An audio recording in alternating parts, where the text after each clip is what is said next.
Welcome to ContenderCast, a global leadership and consumer industries entrepreneurship podcast centered on shining a light on bright ideas. And now, here's your host, Justin Hahnemann. Thanks for listening, thanks for tuning in, thanks for downloading. It's Justin Hahnemann on the ContenderCast for shining a light on bright ideas today. An incredible company you guys are going to love hearing about. It's called Obvi, and their CEO and founders on Ronak Shah. Ronak, it is so great having you on the podcast. Well, Justin, thank you so much for having me, and really excited to be here. Dude, excited to share the story. I love it. I can't even wait to unpack your story and the company's story, what you guys are doing from a product perspective. It's going to be super exciting. Our audience is going to love it. So let's do this. Before we get to Obvi, how about share a little bit of your background before starting the business? Absolutely. So I was actually an accounting major in college. My dad's been with a company called Ernst & Young for the last almost 30 years. So kind of took me down that path. Came out of working at Deloitte out of college.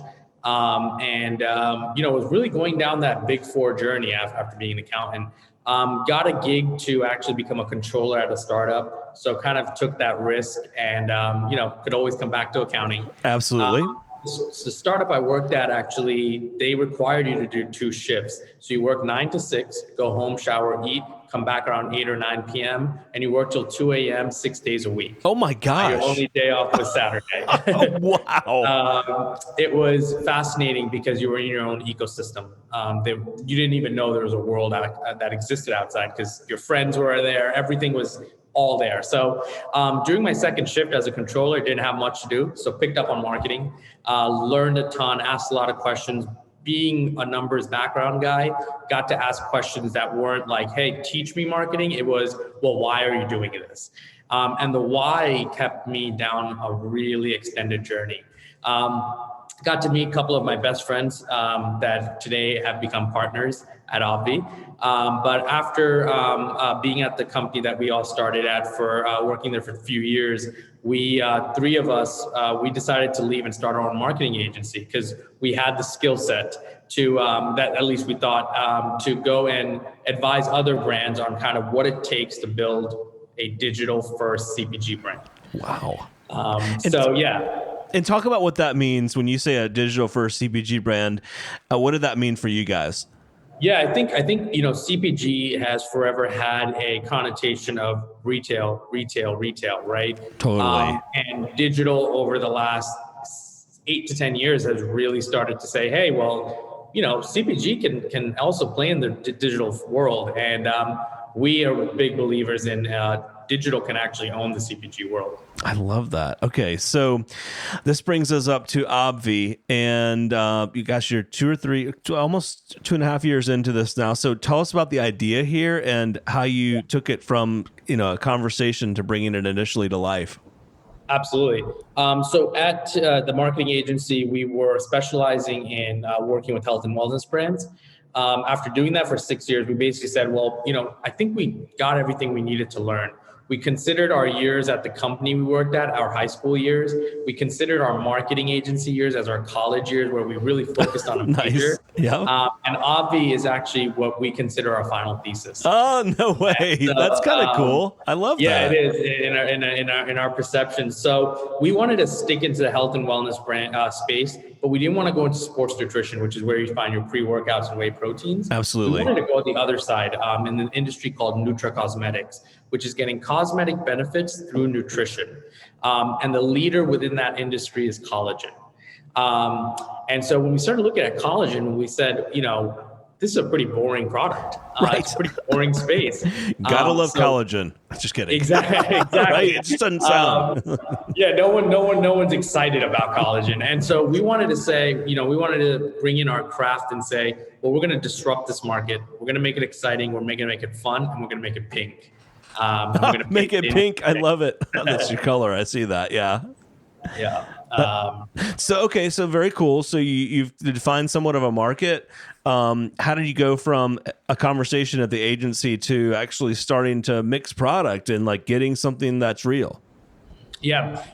So as we were segueing in January 2019, we said, let's start getting some samples made. Let's just see what we can do with this. My other partner started working on the branding and designing. My other partner started working on the website. I was working on getting all the manufacturing stuff done and getting the product made in real life. Took 6 months of R&D because it's very hard to make the flavors we do in collagen, because collagen is actually beef, right? It's bovine.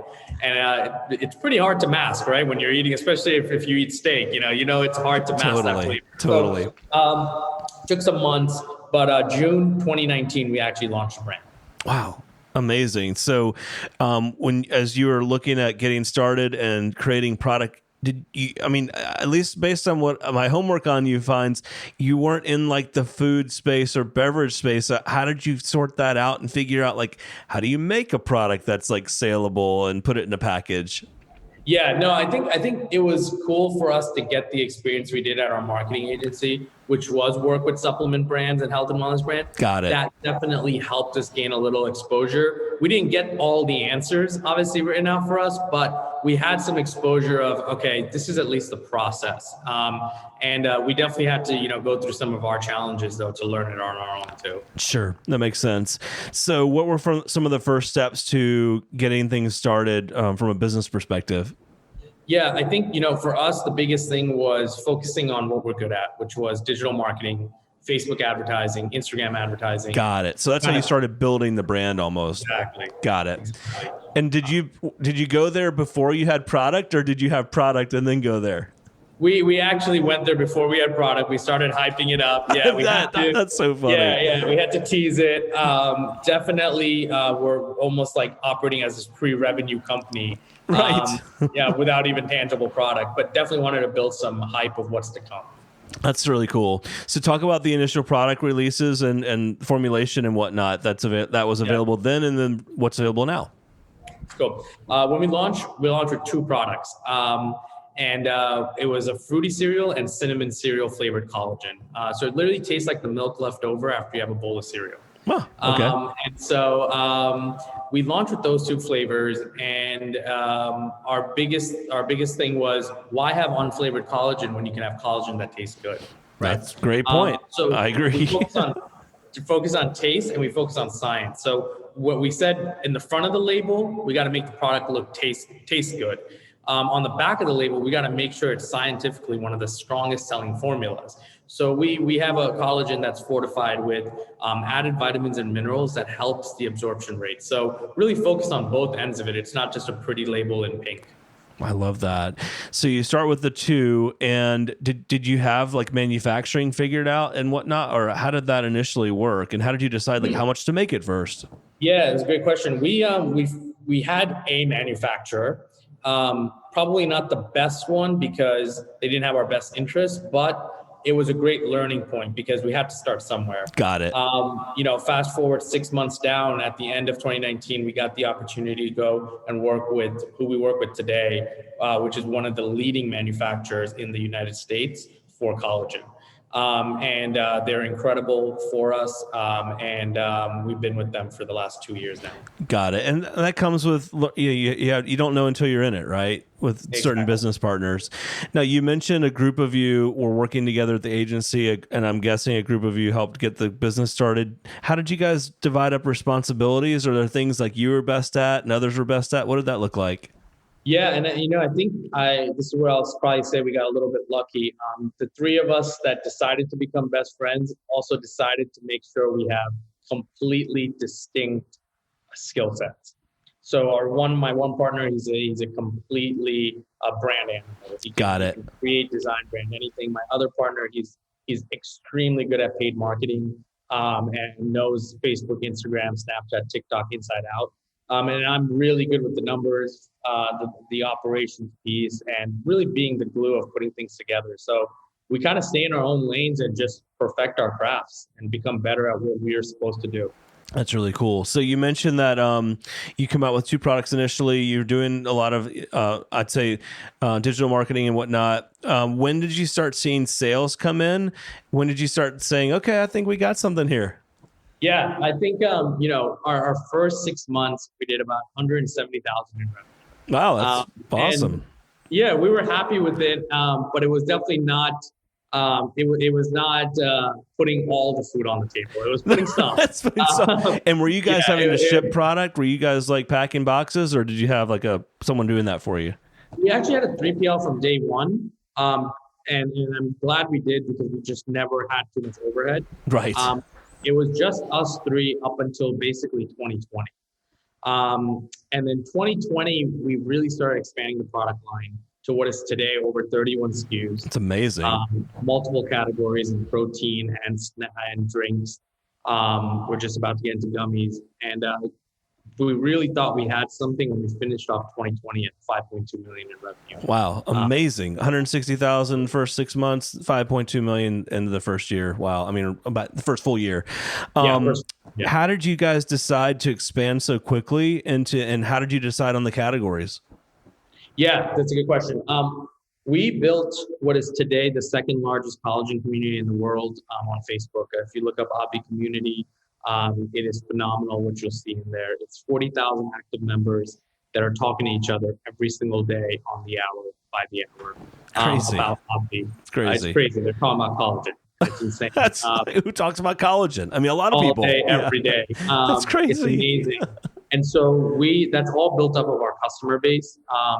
And so we try and funnel as many customers as we can there. But we ask our community, what do they want to see next? And that's it. If they tell us, hey, we want to see pumpkin spice, we go into R&D and we release it in 4 to 6 weeks.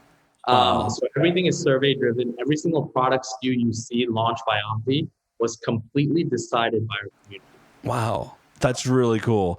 And I mean, then they're bought into it, right? I mean, then they're part of the making it real. You got to hold them accountable, man. Right. Now you guys wanted it. Now you got to buy it. Yep. Are there some flavors that you come out with that are like hit or like, are there hits and then there's misses, or what does that look like? Because it's still like only a year and a half, 2 years in here. But I mean, like, are there some that, you know what I mean? Like, it's hard. We haven't really seen too much seasonality yet. Right. A lot of our flavors that are home runs, they actually are considered as our classic or evergreen flavors. Those are just good year round. Sure. And then we purposely keep everything else very seasonal and limited edition. So people stay awake. Every month we have a flavor drop. People stay awake and it's a random day at midnight. So they stay awake until midnight on this random day to get the new flavor. So pumpkin spice, for example, it's going to launch on September 12th at midnight. There will be thousands of people that will stay awake until midnight to get collagen. Wow. That's so crazy. That phenomenon helps us sell through pretty quickly. Yeah, it's amazing. Yeah, I was looking on Facebook. You guys got like 40,000 people following just on your main page. Amazing. So, okay, so here you are a couple years in. So all direct to consumer. What about retail? No, thank you. Or how are you thinking about that? Yeah, good question. 90% direct consumer, 10% retail. We just got into all GNCs. Oh, good. That's awesome. We're still till this date only a 8-person team. Right. That's amazing. Yeah, and so no thank you to retail right now until we have the infrastructure. No, that's fair. I think that's great. And I mean, you're getting product out, you're building consumer base. You know, you've got a little bit of retail to almost test your methods and process, and then you've got the direct to consumer channel, which I'm sure is, I mean, that's how you've grown the business, right? Are there markets you're not in today you'd like to be in? How do you think about that? In terms of retail, right? You're asking? Yeah, or consumers, or are there pockets and geographies where you're not really there, or you can't distribute to yet, or you'd like to get there? What does that look like? Yeah, we're doing well internationally, especially Australia, New Zealand, Philippines, Canada, and Mexico and Dubai, where we have major distribution. Would love to get a little bit more in the Asia Pac, China, India. Partly also because there is some, regional bias there. Sure. But I think outside of that, on the retail end, I think the day that we can start going against retail, our dream placement is Target. Got it. Okay. Target is where this demo sits. Interesting. No, that's great. And then in your category, Are there direct competitors or are others that are copycats, or not really? What does your category look like? This is sounds weird, but this is always the toughest question I get. Oh my because gosh, I didn't realize that. it is.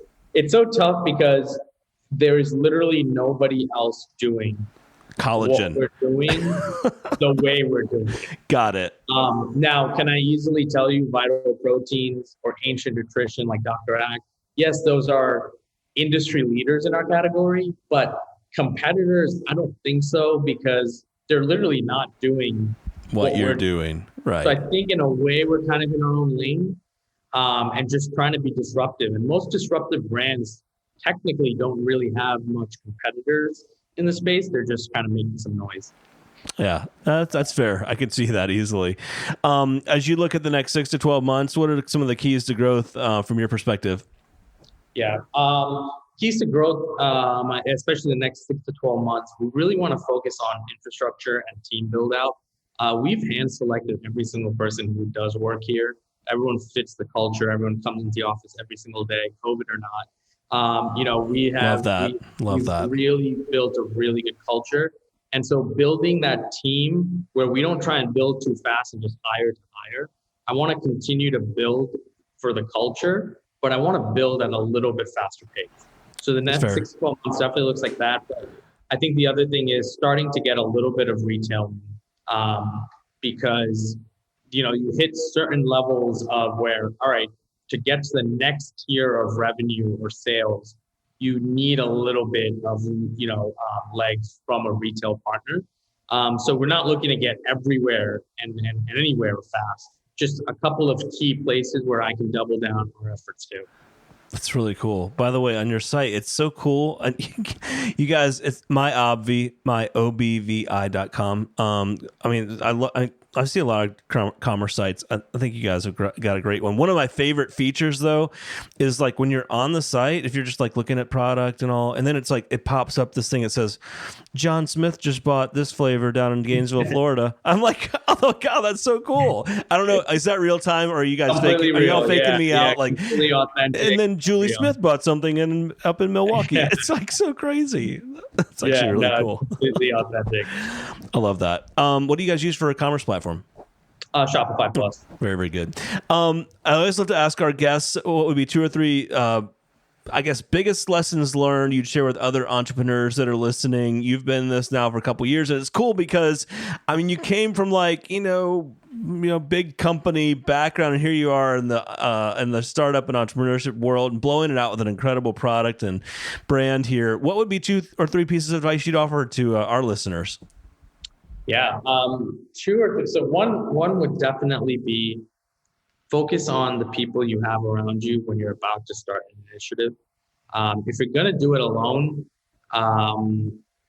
definitely find the right key partners to work with. If you're going to do it with friends or colleagues or just anyone completely random, trust that you guys are going to stay in your own lanes and also find skill sets that you each can master instead of both kind of being, or 3 of you being good at one thing and then you don't have much quill sets in the other places. So build your team out by finding experts of their own crafts in each segment of your company. Love that. And I think the only other piece of advice I would say is stay bootstrapped as long as you can. We're completely bootstrapped. We're profitable. And, there will be a day where we raise capital too. But if you don't need to raise capital, do it yourself because the journey is far more sweet because you can keep pushing yourself to see how far you can get. Love that. That's such great advice. And it's so hard, that there's that tension of wanting to either take funding or spend more. It's just an interesting tension to manage.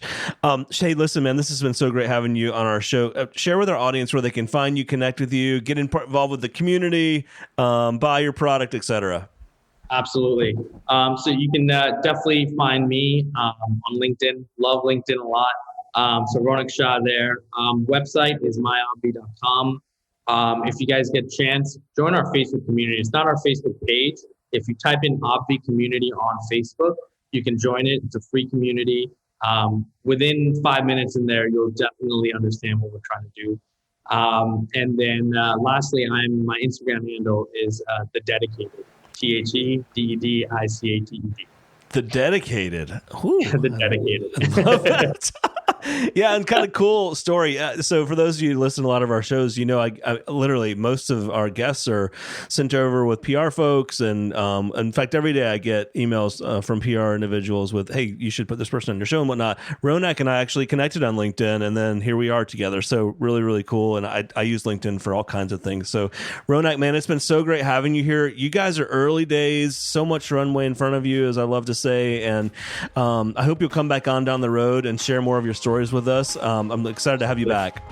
No, it was a pleasure. Thank you so much for having me, and awesome job with what you're doing with sharing stories. Thanks, man. The Contender Cast is sponsored by Henderson Shapiro Peck and powered by Contender Brands. You can download additional Contender Cast episodes directly via Apple Podcasts, Google Podcasts, Amazon Music, Spotify, iHeartMedia, YouTube, and other preferred podcast platforms. If you would like to be a guest on the Contender Cast, connect with us at contendercast.com.